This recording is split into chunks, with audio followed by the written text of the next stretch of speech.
बात उन दिनों की है जब आजादी की खुशबू अपने देश की हवा में फैल रही थी, जैसे ठंडी हवा का झोंका बहारों का पैगाम ला रहा हो। मगर उसी हवा के परों पर सवार चली आ रही थी कुछ परेशानियां, कुछ चिंताएं। परेशान थे दौलत और ताकत वाले, राजा, जागीरदार, जमींदार। आखिर जमींदारी की परंपरा सदियों पुरानी थी। ये परंपरा कहीं टूट गई तो पूरा निजाम उलट जाएगा। आंखों के सामने सदियों से चली आ रही खानदानी विरासत छिन गई तो गुस्सा भी आएगा और परेशानी भी होगी। उधर गरीब किसान इस चिंता में डूबा जा रहा था कि सदियों के अंधेरे में देखा हुआ उसका सपना आजादी की सुबह में भी सच होगा या नहीं। सपना जमीन के एक छोटे से टुकड़े का जो उसका अपना होगा। मगर सब परेशानियों और चिंताओं से बेगाना थे ठाकुर विक्रम सिंह और चौधरी सुमेर सिंह। विकी और सुमेर के लिए तो हवा हमेशा दोस्ती और मोहब्बत का पैगाम लाती रही है और लाती रहेगी। एक दुनिया उनकी दोस्ती की कसम खाती थी, मगर इस बेमिसाल दोस्ती को भी बदलते हुए हालात का सामना करना होगा। आजादी की बहार इस शर्त पर आ रही थी कि देश के चमन का बंटवारा होगा, दिलों का बंटवारा होगा और शायद दोस्ती का बंटवारा। बंटवारा बंटवारा बंटवारा सुखचैन, क्यों बेचैन हो रहा है? नमस्कार सरपंच जी। माल लेकर किधर को जा रहा है? थारो राज छोड़ के क्या जानो है? अरे राज लखिया दादा का कहा? राज तो बड़े ठाकुर को है, और मैं ये भी जानूं कि ये माल भी बड़े ठाकुर को है, जो तुम मंडी में जाके बेचोगे और पीसा खिस्सा में डालोगे, है ना? ना ना हुकुम, ये बात नहीं है। ये अनाज हमारे खेता का है। अरे अरे, अपने खेत कौन से? खेत तो सब ठाकुर को ही है, और आधे से ज्यादा अनाज भी ठाकुर को ही है। सरपंच जी, अगर हम ठाकुर साहब को देखते रहेंगे तो हमारे बाल बच्चों तो भूखों मर जाएंगे हुकुम। तो बाल बच्चों का पेट चोली के माल से भरोगे? दया की भीख से तो चोरी ही अच्छी है। ये तुम जानो या तुम्हारी आत्मा? लखिया दादा जो आंख से देखेगा कहेगा जरूर। और अगर लखिया दादा ने कुछ देखे ही ना हो तो लखिया दादा आंख में पट्टी बांध लेगा क्या? काशी क्या भाया? लखिया दादा की आंख पे पट्टी बांध दे।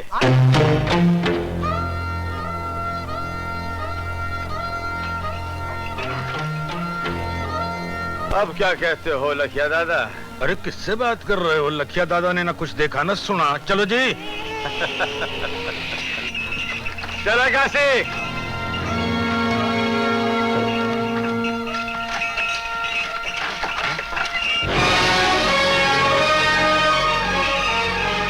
छुप जाओ, सब पहले छुप जाओ, नीचे आ जाओ।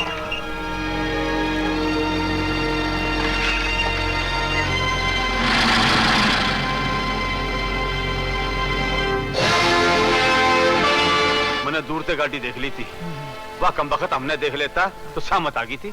ठीक बोलो भाया, ये मजलो है ना? अरे वही देवन ठाकर, कहने को तो ठाकुर का पूत है, पर लेन देन में किसी कंजूस बाणिये से कम नहीं।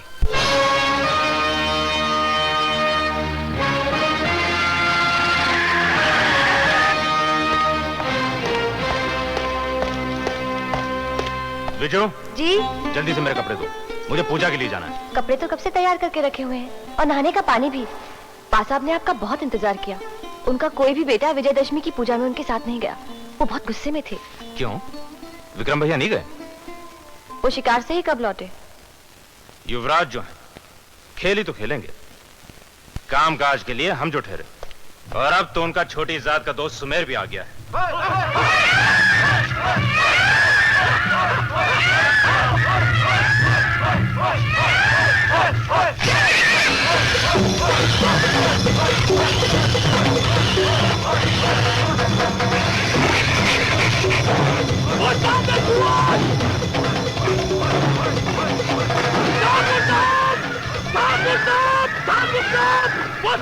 दिखाई दिया हुकुम।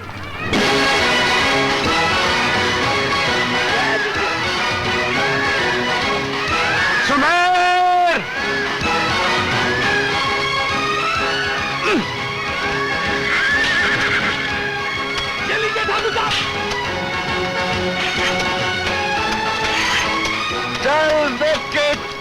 आग दे।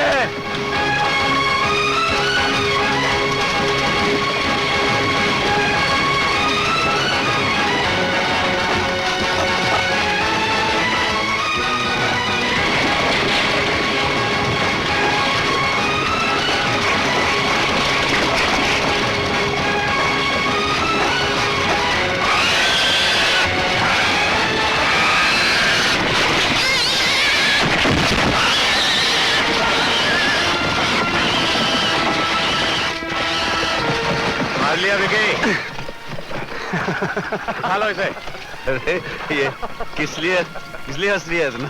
ऐसे ही सोच आ गई कि विकी और सुमेर दो शेरों ने मिलकर मारा तो क्या मारा, एक जंगली सुअर। Bloody well. अरे सुमेर और विक्की मिल जावे ना तो मौत को भी मार लें। बात बढ़िया की तूने, पर यह नहीं भूलना कि मौत हमेशा जिंदगी पर भारी है। और तू भी याद रखना विक्की, दोस्ती हमेशा मौत पे भारी पड़े। हाँ सुमेर, बात तो ठीक है, दोस्त मर जाते हैं, दोस्ती नहीं।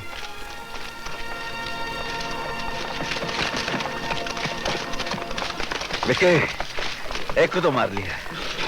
ये लोग कह रहे थे एक और भी है यहीं कहीं। चलो दूसरे साले को भी ढूंढते हैं। हाय हाय,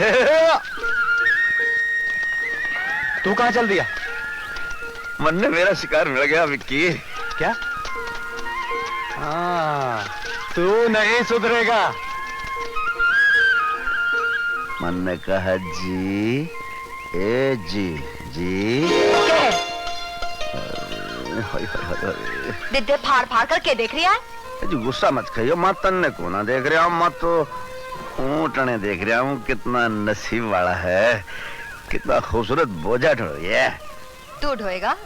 अरे क्यों ना ढोएगा, तू बोलेगी तो ढोएगा, जरूर ढोएगा। कब तक? हाय, जब तक तू बोलेगी ढोता ही रहूंगा, ढोता ही रहूंगा। जन्म जन्म तक? जन्म जन्म की बात कौन जाने, आज की बात करना। तो जा, रास्ता पकड़। मेरा रास्ता तो तेरे रास्ते के साथ साथ ही जावे है। देख, मैं तन्ने अच्छी तरह जानू हूँ, तू फौजी सुमेर सिंह है ना? अरे फौजी तो मैं दुश्मनों के वास्ते हूँ, अपनों के लिए तो मैं सुमेर हूँ, सुमेर सिंह। देख, चुपचाप यहाँ से चला जा, मैं अकेली कोने, मारा भाई आता ही होगा। वो देख, आ गया हमारा भाई। आपस की बात में भाई को डालने की क्या जरूरत है? चल भाई, यहाँ दाल गलने में टाइम लगे। कौन है तू? कौन ना छोटे भाई, रास्ता पूछ रिया था।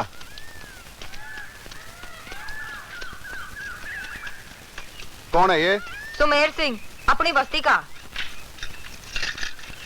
अबे यार मेरे लड़की मन दी नजरिया में डा डा डा डा डा डा डा ओ डा डा डा डा डा डा।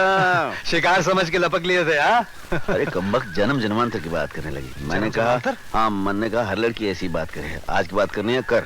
हाँ। बोले जा जा, मैंने कहा तू भी जा जा। हाँ। पर है अपने गांव खेड़े की छोड़ने वाला मैं भी नहीं, चौधरी सुमेर सिंह है ना। अरे विकी, मैं तो भूल ही गया। क्या हुआ? आज पूजा है और ठाकुर साहब इंतजार कर रहे हैं। अरे मर गए।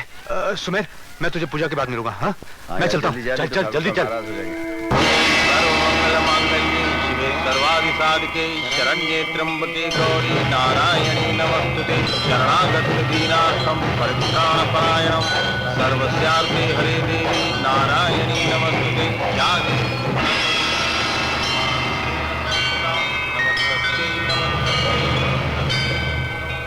या देवी सर्वभूतेषु नमस्तस्यै नमस्तस्यै नमस्तस्यै नमो नमः सर्वमंगलमांगल्ये शिवे सर्वाधिसाधिके शरण्ये त्र्यंबके गौरी नारायणी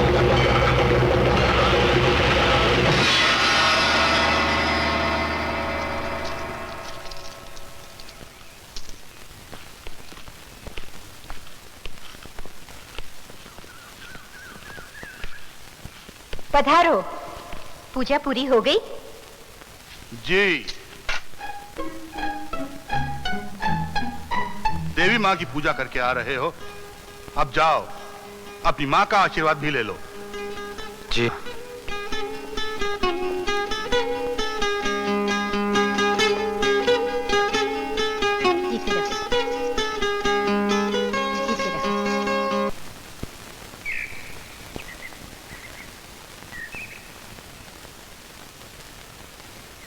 आओ आओ सरपंच जी आओ, बैठो। मगणी हुकुम। देवन को बुलाओ। आओ देवन, सरपंच जी आए हैं, बैठो बैठो बैठो। और कहिए सरपंच जी, जयपुर होकर आए हो, क्या खबर है? खबर के होगी हुकुम, सब खादी टोपियां वाले कुर्सियां पर नजर लगाए बैठे हैं। अंग्रेजी सरकार जाने की तैयारी में है। अंग्रेज जाएंगे तो हम जमींदारों और जागीरदारों को भी फर्क तो पड़ेगा। बासाब, मैंने सरपंच जी को इसलिए बुलाया था कि हमारी आमदनी गिरती जा रही है। सरपंच जी, कहीं ऐसा तो नहीं कि हमारे ही किसान अनाज चोरी करके सीमा पार बेच रहे हों? राम राम राम राम। लखिया दादा के उत्ते हुए किस साले की क्षमा हुकुम, किसकी मजाल के माई बाप की चोरी कर सके? अरे सरपंच जी, हमें आप पर पूरा भरोसा है, पर जानू, हवा में आजादी का जहर फैल रहा है। जानू हुकुम जानू, पर लखिया के पास भी हर जहर का तोड़ेगा। मुनीम जी, हुकुम। सरपंच को दशहरे की मिठाई। हुकुम।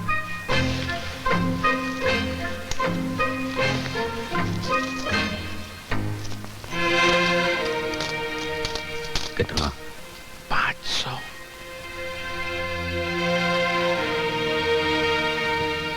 माई बाप, मिठाई के साथ थोड़ा नमकीन भी। मुनीम जी, 100 और दे दो। हुकुम।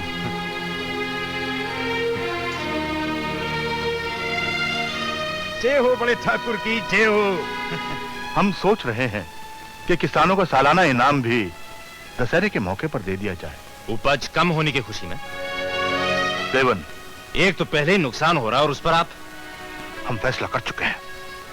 हाँ, आप जाओ जाओ सरपंच जी। क्षमा गणी हुकुम। हुकुम क्षमा गणी।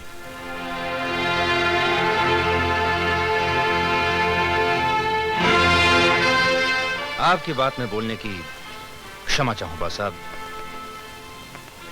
पर पांव की जूती को पांव में ही रहने दीजिए, सर पर मत चढ़ाइए। नहीं बेटे, ये किसान बरसों से हमारी सेवा कर रहे हैं, हमें कितना मान देते हैं। और कल यही लोग हमारी आबरू लेने पर उतारू हो जाएंगे बासाब। छोटे लोग छोटे ही रहेंगे।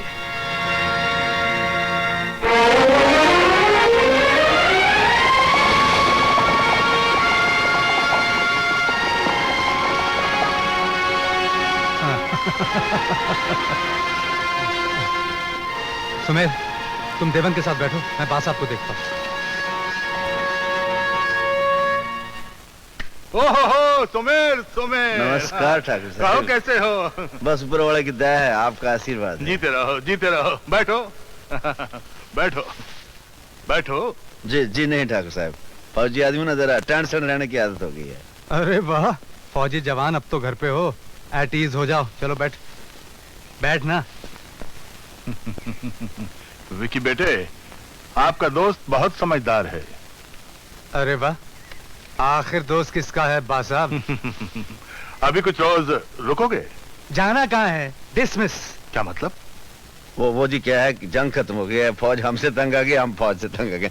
ब्लडी फैला, बस अपना गांव अपना यार। हाँ, घर जैसी कोई चीज नहीं है सुमेर। अब यहाँ रहकर क्या करने का इरादा है? और जी मेहनती आदमी है, ब्लडी वेल कुछ ना कुछ काम कर ही लेंगे। ये तो सच है, लेकिन विकी का साथ रहा तो हो चुकी मेहनत। क्या क्या बासाब? इसने अगर रोकने की कोशिश की ठाकुर साहब तो पिट्ठू परेड करा दूंगा, वो भी डबल। माँ से मिले? आज्ञा हो तो दर्शन करो माँ जी के। हाँ हाँ जरूर, चल ले जाओ।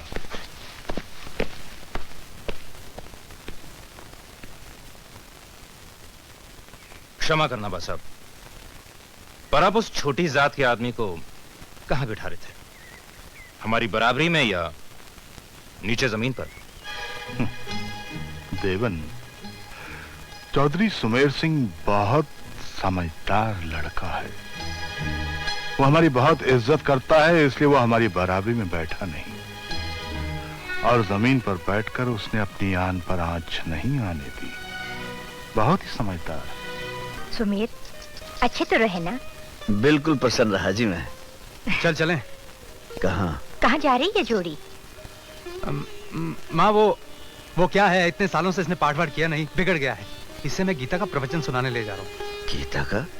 गीता? अच्छा अच्छा, गीता का। माँ जी कान तरस गए थे गीता का प्रवचन सुनने के लिए, और वहाँ आर्मी में गीता का प्रवचन सुनने को कहाँ मिलता है। आज जैसे ने कहा कि गीता का प्रवचन है, मैंने कहा चलेंगे, जरूर चलेंगे।